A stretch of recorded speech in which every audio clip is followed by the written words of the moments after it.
Chapter 3. It takes a man a long time to learn all the lessons of all his mistakes. They say there are two sides to everything, but there is only one side to the stock market.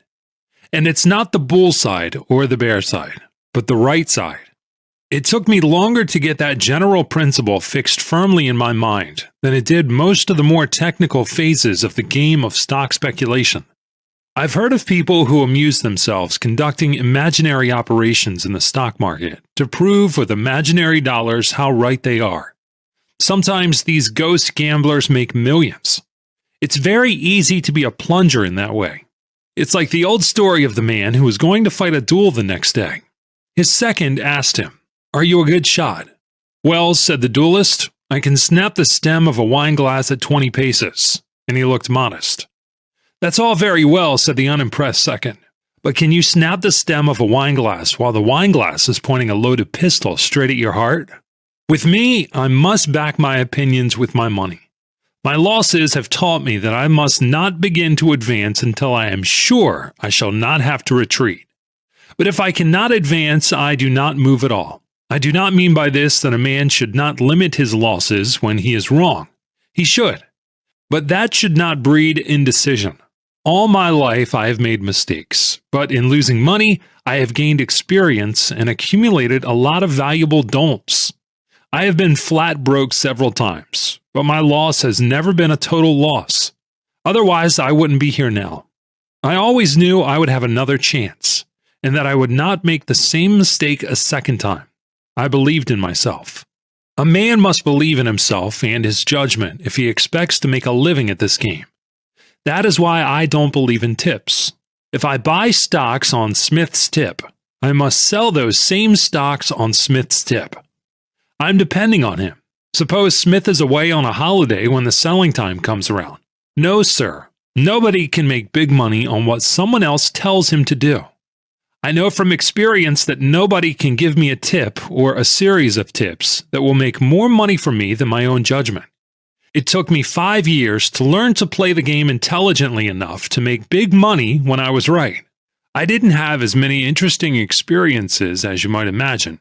I mean, the process of learning how to speculate does not seem very dramatic at this distance. I went broke several times, and that is never pleasant. But the way I lost money is the way everybody loses money who loses money in Wall Street. Speculation is a hard and trying business, and a speculator must be on the job all the time, or he'll soon have no job to be on. My task, as I should have known after my early reverses at Fullerton's, was very simple: to look at speculation from another angle. But I didn't know that there was much more to the game than I could possibly learn in the bucket shops. There, I thought I was beating the game when in reality, I was only beating the shop. At the same time, the tape reading ability that trading in bucket shops developed in me and the training of my memory have been extremely valuable. Both of these things came easy to me. I owe my early success as a trader to them, and not to brains or knowledge, because my mind was untrained and my ignorance was colossal. The game taught me the game, and it didn't spare the rod while teaching. I remember my very first day in New York. I told you how bucket shops, by refusing to take my business, drove me to seek reputable commission house. One of the boys in the office where I got my first job was working for Harding Brothers, members of the New York Stock Exchange. I arrived in this city in the morning, and before 1 o'clock that same day, I had opened an account with the firm and was ready to trade. I didn't explain to you how natural it was for me to trade there exactly as I had done in the bucket shops, where all I did was to bet on fluctuations and catch small but sure changes in prices. Nobody offered to point out the essential differences or set me right. If somebody had told me my method would not work, I nevertheless would have tried it out to make sure for myself. For when I am wrong, only one thing convinces me of it, and that is to lose money. And I'm only right when I make money. That is speculating. They were having some pretty lively times those days, and the market was very active. That always cheers up a fellow. I felt at home right away. There was the old familiar quotation board in front of me, talking a language that I had learned before I was 15 years old. There was a boy doing exactly the same thing I used to do in the front office I ever worked in. There were the customers, Same old bunch looking at the board or standing by the ticket, calling out the prices and talking about the market. The machinery was to all appearances the same machinery that I was used to. The atmosphere was the atmosphere I had breathed since I had made my first stock market money, $3.12 in Burlington. The same kind of ticker and the same kind of traders, therefore the same kind of game. And remember, I was only 22. I suppose I thought I knew the game from A to Z. Why shouldn't I? I watched the board and saw something that looked good to me. It was behaving right. I bought 100 at 84. I got out at 85 in less than a half hour. Then I saw something else I liked, and I did the same thing. Took 3/4 of a point net within a very short time. I began well, didn't I? Now mark this. On that, my first day as a customer of a reputable stock exchange house, and only 2 hours of it at that, I traded in 1,100 shares of stock, jumping in and out. And the net result of the day's operations was that I lost exactly $1,100. That is to say, on my first attempt, nearly 1/2 of my stake went up the flue. And remember, some of the trades showed me a profit, but I quit $1,100 minus for the day. It didn't worry me, because I couldn't see where there was anything wrong with me. My moves also were right enough, and if I had been trading in the old Cosmopolitan shop, I'd have broken better than even. That the machine wasn't as it ought to be, my 1,100 vanished dollars plainly told me, but as long as the machinist was all right there, was no need to stew. Ignorance at 22 isn't a structural defect. After a few days, I said to myself, I can't trade this way here. The ticker doesn't help as it should. But I let it go at that without getting down to bedrock. I kept it up, having good days and bad days, until I was cleaned out. I went to old Fullerton and got him to stake me to $500, and I came back from St. Louis, as I told you, with money I took out of the bucket shops there, a game I could always beat. I played more carefully and did better for a while. As soon as I was in easy circumstances, I began to live pretty well. I made friends and had a good time. I was not quite 23, remember, all alone in New York with easy money in my pockets, and the belief in my heart that I was beginning to understand the new machine. I was making allowances for the actual execution of my orders on the floor of the exchange, and moving more cautiously. But I was still sticking to the tape. That is, I was still ignoring general principles. And as long as I did that, I could not spot the exact trouble with my game. We ran into the big boom of 1901, and I made a great deal of money. That is, for a boy. You remember those times? The prosperity of the country was unprecedented. We not only ran into an era of industrial consolidations and combinations of capital that beat anything we had had up to that time, but the public went stock mad. In previous flush times, I've heard, Wall Street used to brag of 250,000 share days, when securities of a par value of $25 million changed hands. But in 1901, we had a 3 million share day. Everybody was making money. The steel crowd came to town, a horde of millionaires with no more regard for money than drunken sailors. The only game that satisfied them was the stock market. We had some of the biggest high rollers the street ever saw. John W. Gates, of Bet You a Million fame, and his friends like John A. Drake, Loyal Smith, and the rest. The Reed Leeds Moore crowd, who sold part of their steel holdings, and with the proceeds bought in the open market the actual majority of the stock of the great Rock Island system. And Schwab and Frick and Phipps and the Pittsburgh Coterie. To say nothing of scores of men who were lost in the shuffle, but would have been called great plungers at any other time. A fellow could buy and sell all the stock there was. Keene made a market for the U.S. Steel shares. A broker sold 100,000 shares in a few minutes. A wonderful time. And there were some wonderful winnings. And no taxes to pay on stock sales. And no day of reckoning in sight. Of course, after a while, I heard a lot of calamity howling. And the old stager said everybody except themselves had gone crazy. But everybody except themselves was making money. I knew, of course, there must be a limit to the advances and an end to the crazy buying of AOT, any old thing, and I got bearish. But every time I sold, I lost money, and if it hadn't been that I ran darn quick, I'd have lost a heap more. I looked for a break, but I was playing safe, making money when I bought and chipping it out when I sold short, so that I wasn't profiting by the boom as much as you'd think when you consider how heavily I used to trade, even as a boy. There was one stock that I wasn't short of, and that was Northern Pacific. My tape reading came in handy. I thought most stocks had been bought to a standstill, but Little Nipper behaved as if it were going still higher. We know now that both the common and the preferred were being steadily absorbed by the Kun-Loeb-Harriman combination. Well, I was long 1,000 shares of Northern Pacific Common and held it against the advice of everybody in the office. When it got to about 110, I had 30 points profit, and I grabbed it. It made my balance at my broker's nearly $50,000, the greatest amount of money I had been able to accumulate up to that time. It wasn't so bad for a chap who had lost every cent trading in that self-same office a few months before. If you remember, the Harriman crowd notified Morgan and Hill of their intention to be represented in the Burlington Great Northern Pacific combination. And then the Morgan people at first instructed Keene to buy 50,000 shares of MP to keep the control in their possession. I have heard that Keene told Robert Bacon to make the order 150,000 shares, and the bankers did. At all events, Keene sent one of his brokers, Eddie Norton, into the NP crowd, and he bought 100,000 shares of the stock. This was followed by another order, I think 50,000 shares additional, and the famous corner followed. After the market closed on May 8, 1901, the whole world knew that a battle of financial giants was on.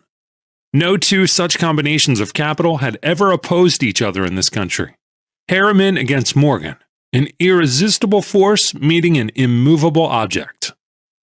There I was, on the morning of May 9th, with nearly $50,000 in cash and no stocks.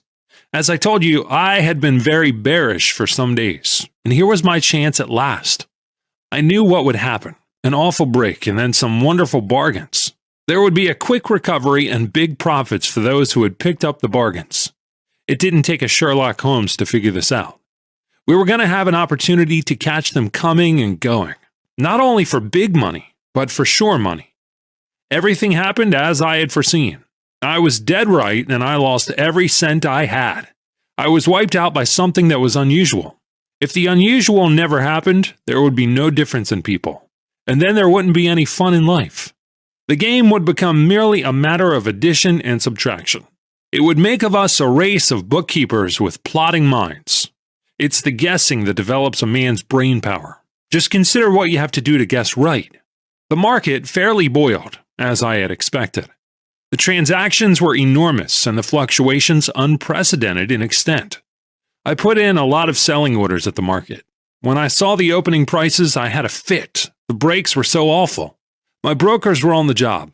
They were as competent and conscientious as any. But by the time they executed my orders, the stocks had broken 20 points more.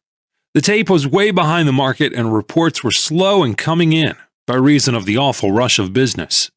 When I found out that the stocks I had ordered sold when the tape said the price was, say, 100, and they got mine off at 80, making a total decline of 30 or 40 points from the previous night's close, it seemed to me that I was putting out shorts at a level that made the stocks I sold the very bargains I had planned to buy. The market was not going to drop right through to China, so I decided instantly to cover my shorts and go long. My brokers bought, not at the level that had made me turn, but at the prices prevailing in the stock exchange when their floor man got my orders.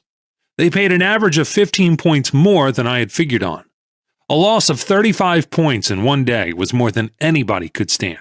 The ticker beat me by lagging so far behind the market. I was accustomed to regarding the tape as the best little friend I had, because I bet according to what it told me. But this time, the tape double-crossed me. The divergence between the printed and the actual prices undid me.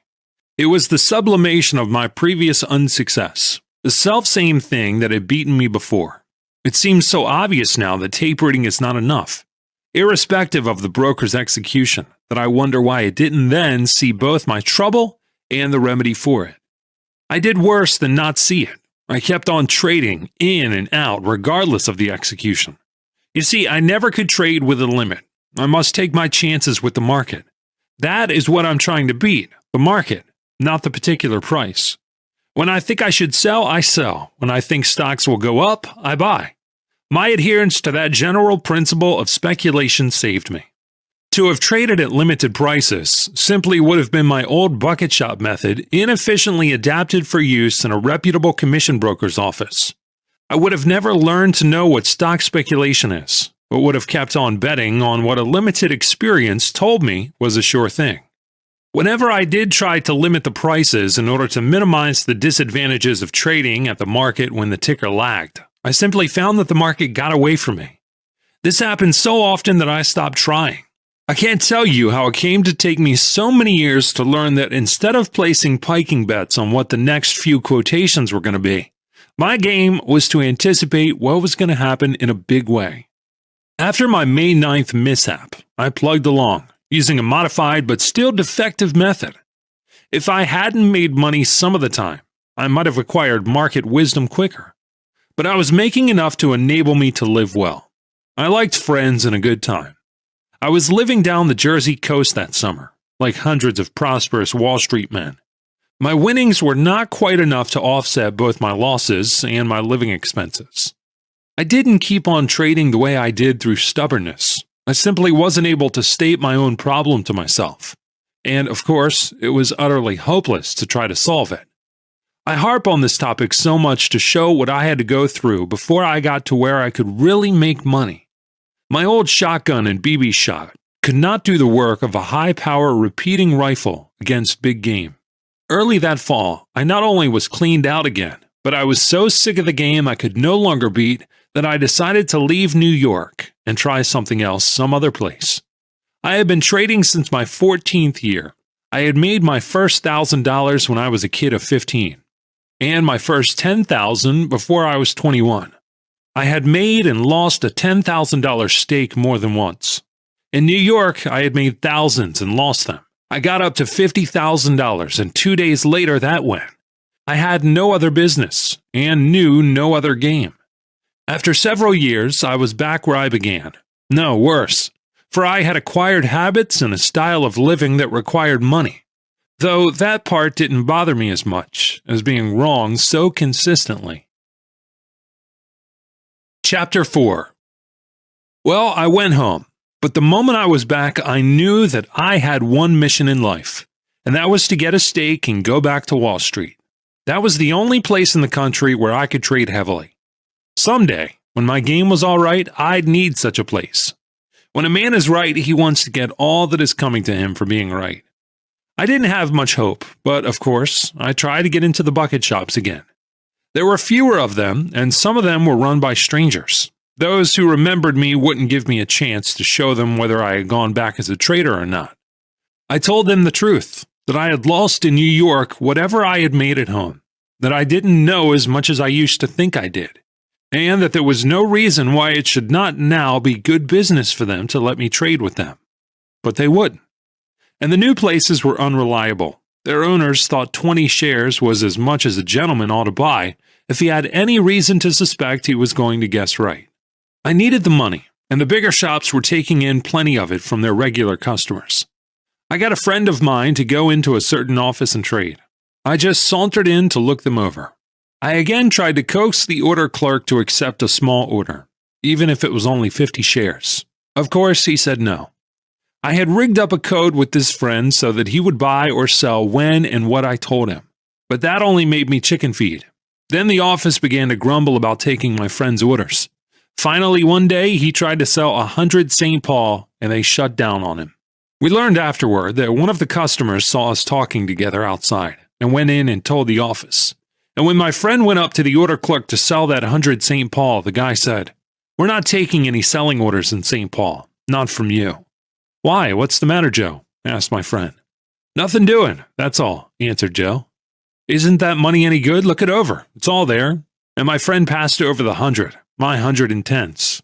He tried to look indignant, and I was looking unconcerned. But most of the other customers were getting close to the combatants, as they always did when there was loud talking or the slightest semblance of a scrap between the shop and any customer. They wanted to get a line on the merits of the case in order to get a line on the solvency of the concern. The clerk, Joe, who was a sort of assistant manager, came out from behind his cage, walked up to my friend, looked at him, and then looked at me. "It's funny," he said slowly. "It's damn funny that you never do a single thing here when your friend Livingston isn't around. You just sit and look at the board by the hour, never a peep. But after he comes in, you get busy all of a sudden. Maybe you're acting for yourself, but not in this office anymore. We don't fall for Livingston tipping you off." Well, that stopped my board money, but I had made a few hundred more than I had spent, and I wondered how I could use them, for the need of making enough money to go back to New York with was more urgent than ever. I felt that I would do better the next time. I had had the time to think calmly of some of my foolish plays, and then one can see the whole better when one sees it from a little distance. The immediate problem was to make the new stake.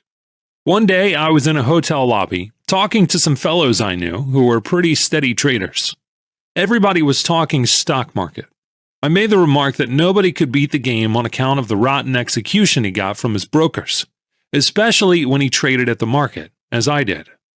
A fellow piped up and asked me what particular brokers I meant. I said, the best in the land, and he asked who might they be.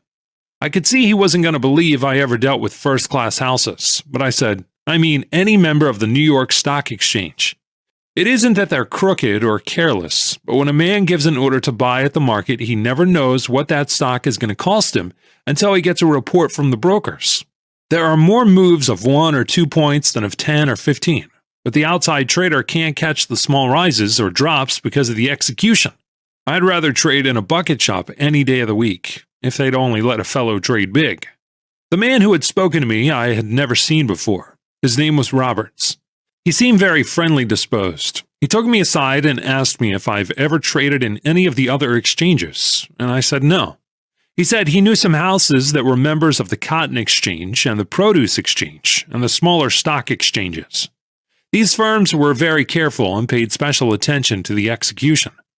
He said they had confidential connections with the biggest and smartest houses on the New York Stock Exchange, and through their personal pool and by guaranteeing a business of hundreds of thousands of shares a month, they got much better service than an individual customer could get. They really cater to the small customer, he said. They make a specialty of out-of-town business, and they take just as much pains with a 10-share order as they do with one for 10,000. They're very competent and honest. Yes, but if they pay the stock exchange house the regular 8th commission, where do they come in? Well, they are supposed to pay the 8th, but you know, he winked at me.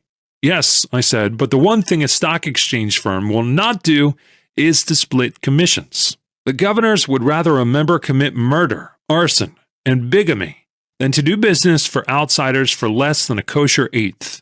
The very life of the stock exchange depends upon their not violating that one rule. He must have seen that I had talked with stock exchange people, for he said, listen, every now and then one of those pious stock exchange houses is suspended for a year for violating that rule, isn't it? There are ways and ways of rebating so nobody can squeal. He probably saw unbelief in my face, for he went on. And besides, on certain kind of businesses, these wirehouses charge a 30-second extra, in addition to the 8th commission. They're very nice about it. They never charge the extra commission except in unusual cases, and then only if the customer has an inactive account. It wouldn't pay them, otherwise. They aren't in business exclusively for their health. By that time, I knew he was touting for some phony brokers. Do you know any reliable house of that kind? I asked him. I know the biggest brokerage firm in the United States, he said. I trade there myself. They have branches in 78 cities in the United States and Canada. They do an enormous business, and they couldn't very well do it year in and year out if they weren't strictly on the level, could they? Certainly not, I agreed. Do they trade in the same stocks that are dealt in on the New York Stock Exchange? Of course, and on the curb, and on any other exchange in this country or Europe. They deal in wheat, cotton, provisions, anything you want. They have correspondents everywhere and memberships in all the exchanges, either in their own name or on the quiet. I knew by that time, but I thought I'd lead him on. Yes, I said, but that does not alter the fact that the orders have to be executed by somebody, and nobody living can guarantee how the market will be or how close the ticker's prices are to the actual prices on the floor of the exchange. By the time a man gets the quotation here and hands in an order and it's telegraphed to New York, some valuable time is gone. I might better go back to New York and lose my money there in respectable company. I don't know anything about losing money. Our customers don't acquire that habit. They make money. We take care of that. Your customers? Well, I take an interest in the firm, and if I can turn some business their way, I do so, because they've always treated me white, and I've made a good deal of money through them. If you wish, I'll introduce you to the manager. What's the name of the firm? I asked him. He told me. I had heard about them. They ran ads in all the papers, calling attention to the great profits made by those customers who followed their inside information on active stocks. That was the firm's great specialty. They were not a regular bucket shop, but bucketeers. Alleged brokers who bucketed their orders but nevertheless went through an elaborate camouflage to convince the world that they were regular brokers engaged in a legitimate business. They were one of the oldest of that class of firms. They were the prototype at that time of the same sort of brokers that went broke this year by the dozen.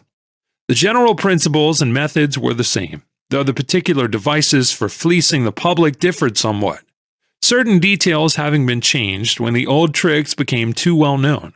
These people used to send out tips to buy or sell a certain stock, hundreds of telegrams advising the instant purchase of a certain stock, and hundreds recommending other customers to sell the same stock, on the old racing tipster plan.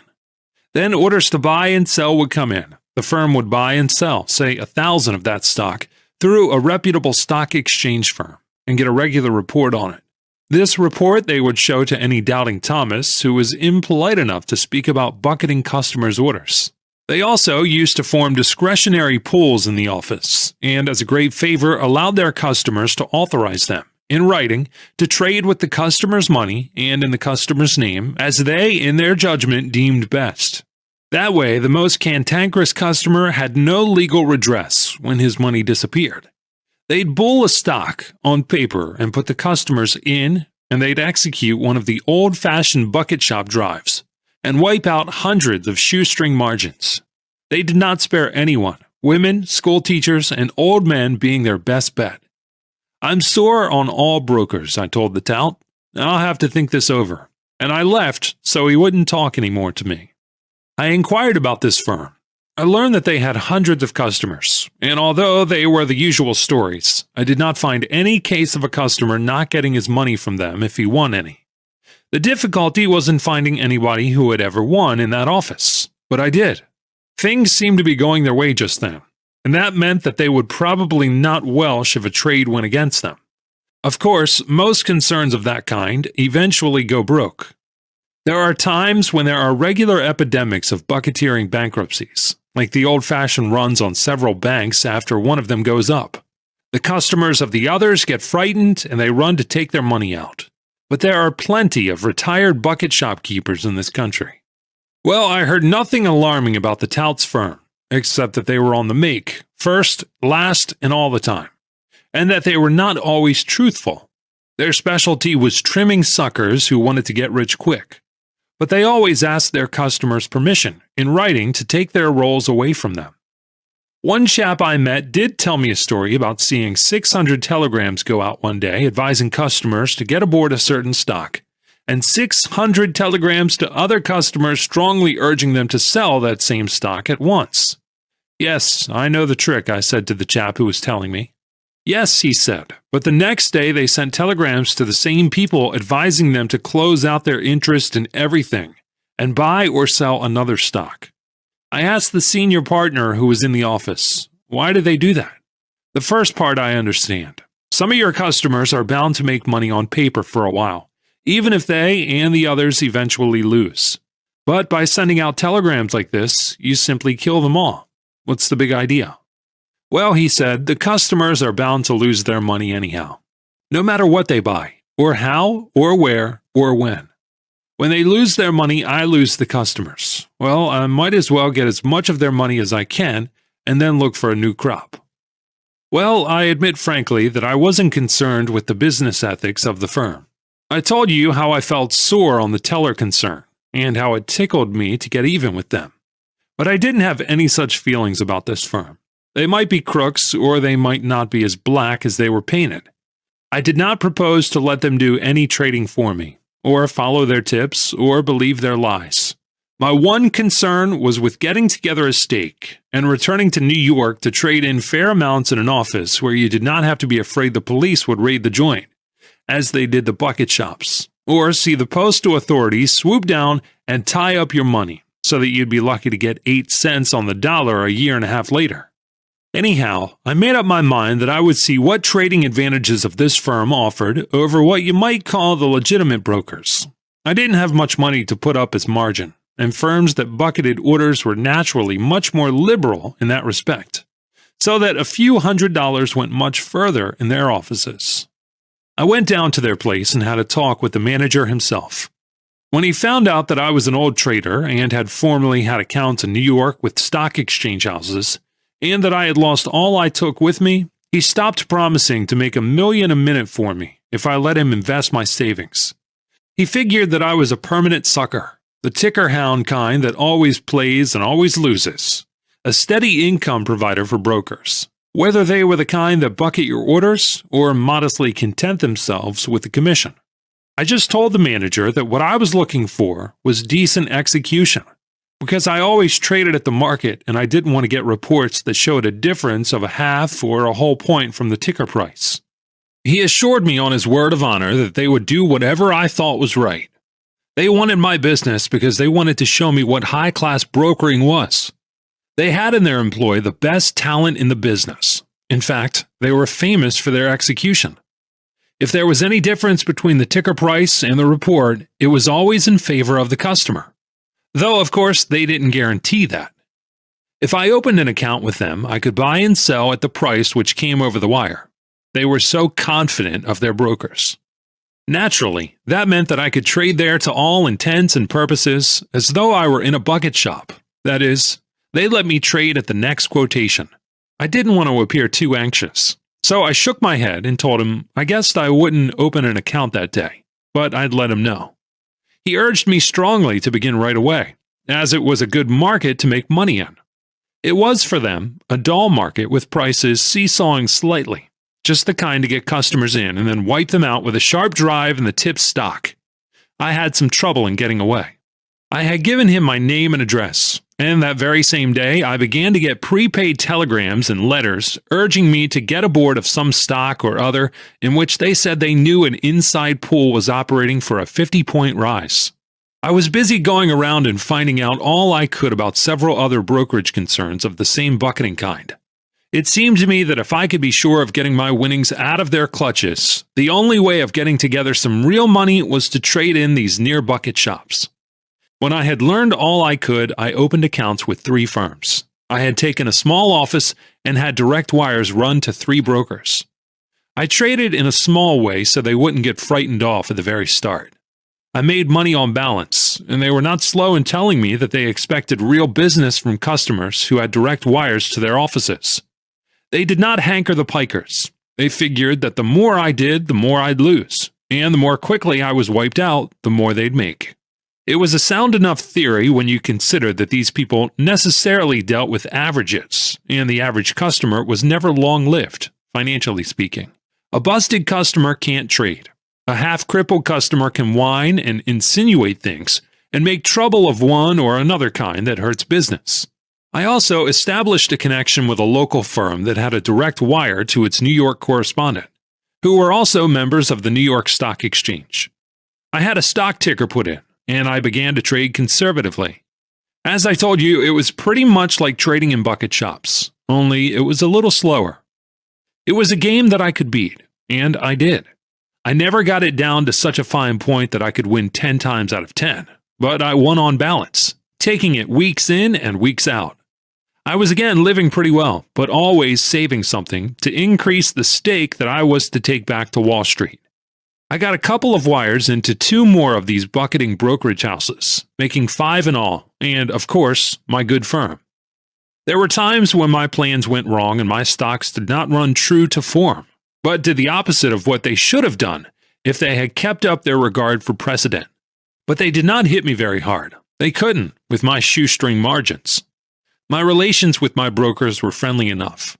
Their accounts and records did not always agree with mine, and the differences uniformly happened to be against me. Curious coincidence, not? But I fought for my own and usually had my way in the end. They always had the hope of getting away from me what I had taken from them. They regarded my winnings as temporary loans, I think. They really were not sporty, being in the business to make money by hook or by crook instead of being content with the house percentage. Since suckers always lose money when they gamble in stocks, they never really speculate. You'd think these fellows would run what you might call a legitimate, illegitimate business, but they didn't. Copper your customers and grow rich is an old and true adage. But they did not seem ever to have heard of it, and didn't stop at plain bucketing. Several times they tried to double-cross me with old tricks. They caught me a couple of times because I wasn't looking. They always did that when I had taken no more than my usual line. I accused them of being short sports, or worse, but they denied it, and it ended by my going back to trading as usual. The beauty of doing business with a crook is that he always forgives you for catching him, so long as you don't stop doing business with him. It's all right as far as he is concerned. He's willing to meet you more than halfway. Magnanimous souls. Well, I made up my mind that I couldn't afford to have the normal rate of increase of my stake impaired by crooks' tricks, so I decided to teach them a lesson. I picked out some stock that, after having been a speculative favorite, had become inactive, waterlogged. If I had taken one that never had been active, they would have suspected my play. I gave out buying orders on this stock to my 5 bucketeering brokers. When the orders were taken and they were waiting for the next quotation to come out on the tape, I sent in an order through my stock exchange house to sell 100 shares of that particular stock at the market. I urgently asked for quick action. Well, you can imagine what happened when the selling order got to the floor of the exchange. A dull, inactive stock that a commission house with out-of-town connections wanted to sell in a hurry. Somebody got cheap stock. But the transaction, as it would be printed on the tape, was the price that I would pay for my 5 buying orders. I was long on balance 400 shares of that stock at a low figure. The wirehouse asked me what I'd heard, and I said I had a tip on it. Just before the close of the market, I sent an order to my reputable house to buy back that 100 shares and not waste any time. That I didn't want to be short under any circumstances, and I didn't care what they paid. So they wired to New York, and the order to buy that 100 quick resulted in a sharp advance. I, of course, had put in selling orders for the 500 shares that my friends had bucketed. It worked very satisfactorily. Still, they didn't mend their ways, and so I worked that trick on them several times. I did not dare punish them as severely as they deserved, seldom more than a point or two on 100 shares. But it helped to swell my little hoard that I was saving for my next Wall Street venture. I sometimes varied the process by selling some stock short, without overdoing it. I was satisfied with my 600 or 800 clear for each crack. One day, the stunt worked so well that it went far beyond all calculations for a 10-point swing. I wasn't looking for it. As a matter of fact, it so happened that I had 200 shares instead of my usual 100 at one broker's, though only 100 in the 4 other shops. That was too much of a good thing for them. They were sore as pups about it, and they began to say things over the wires. So I went and saw the manager, the same man who had been so anxious to get my account, and so forgiving every time I caught him trying to put something over on me. He talked pretty big for a man in his position. That was a fictitious market for that stock, and we won't pay you a damn cent, he swore. It wasn't a fictitious market when you accepted my order to buy. You let me in then, all right, and now you've got to let me out. You can't get around that for fairness, can you? Yes, I can, he yelled. I can prove that somebody put up a job. Who put up a job, I asked. Somebody. Who did they put it up on? I asked. Some friends of yours were in it as sure as pop, he said. But I told him, you know very well that I play a lone hand. Everybody in this town knows that. They've known it ever since I started trading in stocks. Now, I want to give you some friendly advice. You just send and get that money for me. I don't want to be disagreeable. Just do what I tell you. I won't pay it. It was a rigged-up transaction, he yelled.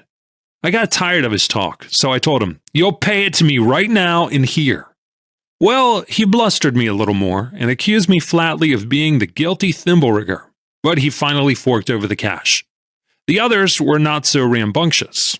In one office, the manager had been studying these inactive stock plays of mine, And when he got my order, he actually bought the stock for me, and then some for himself in the little board, and he made some money. These fellows didn't mind being sued by customers on charges of fraud, as they generally had a good technical legal defense ready. But they were afraid I'd attach the furniture or the money in the bank. I couldn't because they took care not to have any funds exposed to that danger. It would not hurt them to be known as pretty sharp, but to get a reputation for welshing was fatal. For a customer to lose money at his broker's is no rare event. But for a customer to make money and then not get it is the worst crime on the speculator statute books. I got my money from all, but that 10-point jump put an end to the pleasing pastime of skinning skinners. They were on the lookout for the little trick that they themselves had used to defraud hundreds of poor customers. I went back to my regular trading, but the market wasn't always right for my system.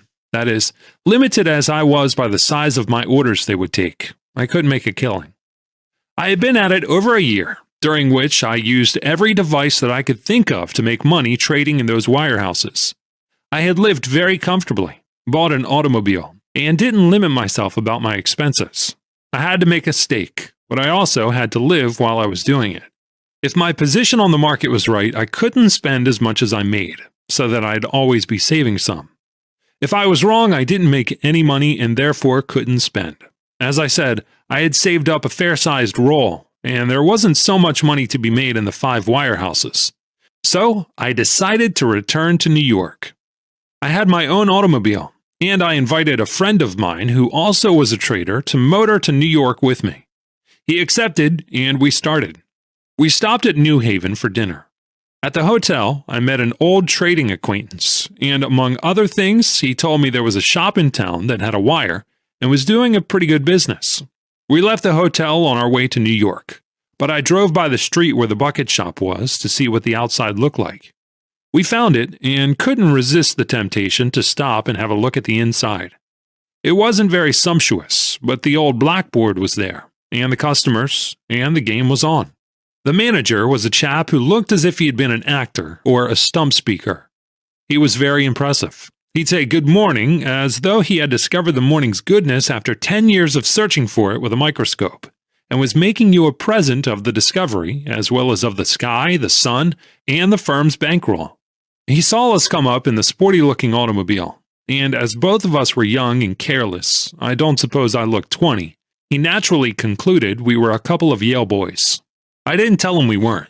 He didn't give me a chance, but began delivering a speech. He was very glad to see us. Would we have a comfortable seat?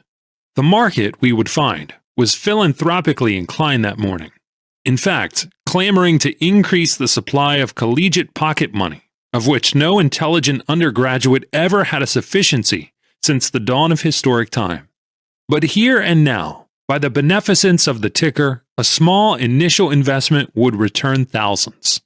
More pocket money than anybody could spend was what the stock market yearned to yield. Well, I thought it would be a pity not to do as the nice man of the bucket shop was so anxious to have us do. So I told him I would do as he wished, because I had heard that lots of people made lots of money in the stock market. I began to trade very conservatively, but increasing the line as I won. My friend followed me. We stayed overnight in New Haven, and the next morning found us at the hospitable shop at 5 minutes to 10. The orator was glad to see us, thinking his turn would coney day. But I cleaned up within a few dollars of $1,500. The next morning, when we dropped in on the great orator and handed him an order to sell 500 sugar, he hesitated, but finally accepted it in silence. The stock broke over a point, and I closed out and gave him the ticket. There was exactly $500 coming to me in profits, and my $500 margin. He took 20 50s from the safe, counted them 3 times very slowly, then counted them again in front of me. It looked as if his fingers were sweating mucilage, the way the notes seemed to stick to him. But finally, he handed the money to me. He folded his arms, bit his lower lip, kept it bit, and stared at the top of the window behind me. I told him I'd like to sell 200 steel. But he never stirred. He didn't hear me. I repeated my wish, only I made it 300 shares. He turned his head. I waited for the speech, but all he did was to look at me. Then he smacked his lips and swallowed as if he was going to start an attack on 50 years of political misrule by the unspeakable grafters of the opposition. Finally, he waved his hand toward the yellow backs of my hand and said, "Take away that babble." "Take away what?" I said. I hadn't quite understood what he was driving at. "Where are you going, student?" He spoke very impressively. "New York," I told him. "That's right," he said, nodding about 20 times. "That is exactly right. You're going away from here all right, because now I know two things. Two, student. I know what you are not, and I know what you are. Yes, yes, yes." "Is that so?" I said very politely. "Yes, you too." He paused. And then he stopped being incongruous and snarled.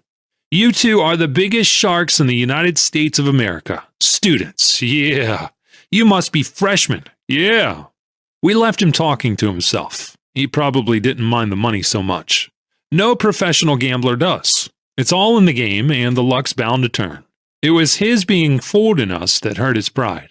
That is how I came back to Wall Street for a third attempt. I had been studying, of course, trying to locate the exact trouble with my system that had been responsible for my defeats in A.R. Fullerton and Company's office.